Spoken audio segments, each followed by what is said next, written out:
আওয়ামী লীগ সরকারের ১.৫ দশকের শাসনামলে দেশ থেকে প্রতিবছর গড়ে পাচার হয়েছে প্রায় $16 বিলিয়ন। জাতীয় শ্বেতপত্র প্রণয়ন কমিটির প্রতিবেদন বলছে, গেল ১৫ বছরে পাচার হয়েছে অন্তত $234 বিলিয়ন। মঙ্গলবার রাজধানীর মিরপুরে ব্যাংক খাত ও অর্থ পাচার নিয়ে সেমিনারের আয়োজন করে বিআইবিএম, যেখানে উপস্থাপন করা হয় বাণিজ্যের আড়ালে অর্থ পাচার প্রতিরোধ শীর্ষক গবেষণার প্রতিবেদন। দেশ থেকে যে অর্থ পাচার হয় তার ৮০% হচ্ছে আমদানি রপ্তানি তথা বাণিজ্যের আড়ালে, আর এজন্য নিয়ম না মানায় ব্যাংকাররা দায়ী। এছাড়া পণ্যের দাম যাচাই বাছাই না করায় দায় আছে কাস্টমসেরও। অথচ একটা লিগালি এনফোর্সেবল কন্ট্রাক্ট ছাড়া কখনো এলসি ভালোভাবে পরিচালিত হতে পারে না, তো যে কোনো মেথড অফ পেমেন্ট। আর আপনি যে ওপেন অ্যাকাউন্ট বেস সিস্টেমের দিকে মুভ করছেন, ওপেন অ্যাকাউন্টের রেগুলেশনই তো contract, and contract is not legally enforceable. যার রেজাল্ট দেখেন, কোভিডের পরে আমরা শুনি এত অর্ডার ক্যান্সেল হয়েছে, কেউ চ্যালেঞ্জ করার সাহস পেল না যে কন্ট্রাক্ট কি করে ক্যান্সেল হবে।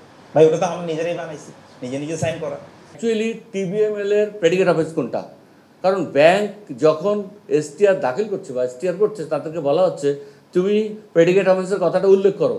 সেমিনারে অংশ নিয়ে আর্থিক গোয়েন্দা ইউনিট বিএফআইউর পরিচালক জানালেন, অর্থ পাচার রোধে আরও কঠোর করতে হবে আইন, বাড়াতে হবে শাস্তির মেয়াদ। গ্রাহকদের নজরদারিতে রাখতে ব্যাংকারদের সতর্ক থাকার পরামর্শ দিলেন বাংলাদেশ ব্যাংকের ডেপুটি গভর্নর। তো সেক্ষেত্রে আমাদের আইনে যে জরিমানার বিধানটা আছে সেটা আসলে খুবই নগণ্য। এখনকার যুগে অনেকে বেতন পান হয়তো 15 লাখ টাকা, হয়তো বা 2-1 আছেন, তার কাছে যদি 3 লাখ টাকা জরিমানা করে, এটা তার গায়ে বাঁধে না। তো এইটাকে আমার মনে হয় যদি 1,50,00,000 করতে পারতাম, তাহলে হয়তো বা উনি এই লাইনে আর হাঁটতেন না। মানি লন্ডারিং কমব্যাট করা, ট্রেড বেসড মানি লন্ডারিংটা রোধ করা, এই জিনিসটা কমে যাবে বলে আমি বিশ্বাস করি।